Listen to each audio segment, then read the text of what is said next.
இப்படி காந்தார படம் எங்கே ஓடினாலும் அந்த படத்தில் ஒரு சீன்ஸை பார்த்த உடனே சில பேருக்கு வந்து அருள் வந்து சாமி வந்து ஆடிறாங்க. 90s பார்த்தீங்கன்னா அம்மன் படம் வரும்பொழுது அப்படி தான் படம் பார்த்துட்டே இருப்பாங்க. திடீர்னு ஒரு அம்மா ஆன்னு கத்தும் பொழுது சாமி அடித்து தேட்டர்லேயே விபூலாம் வைப்பாங்க. அங்கே இருக்கக்கூடிய பார்க்கக்கூடிய மக்கள்லாம் வந்து பயந்துருவோம், சின்ன பிள்ளைலாம் பயந்துருவோம். ஸோ இப்போ இதுக்கு என்ன காரணம் அப்படின்னா, நம்ம காதுகளுக்கு இந்த பகுதி வந்து டெம்போரல் லோப்னு சொல்லிட்டு மூளைக்கு கீழே ஒரு பகுதி இருக்குது. டெம்போரல் லோப் மூளையில் ஒரு பகுதி. அந்த டெம்போரல் லோபில் தான் வந்து அதை தான் வந்து காட் ஸ்பாட் அப்படிங்கிறாங்க.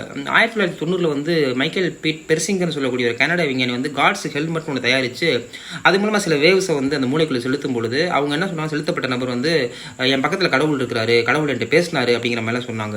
அப்போ இந்த பகுதியில தான் வந்து அதிகமாக அந்த கடவுள், அந்த அழுகை, அந்த மெமரி, இதுக்கு எல்லாத்துக்குமே இந்த டெம்போரல் லோப் தான் வந்து காரணம். அந்த டெம்போரல் லோபில் ஏற்படக்கூடிய ஒரு அதிகப்படியான ஒரு அழுத்தம், அதில் நிறைய வந்து அந்த அட்ரினல் சொல்லக்கூடிய அந்த சுரப்பிகள்லாம் வந்து நிறைய சுரக்கும் பொழுது இந்த மாதிரி வந்து தன்னோட வந்து கடவுள் பேசுகிறாங்க, திரையில் நடக்கக்கூடிய காட்சிகள்லாம் உண்மை அப்படிங்கிற மாதிரி அந்த நபர் நம்புறதுனால அந்த நபருக்கு வந்து அதிகமாக ஒரு சாமி வந்தது மாதிரி உணர்ச்சி அந்த மாதிரி அவங்க வந்து அந்த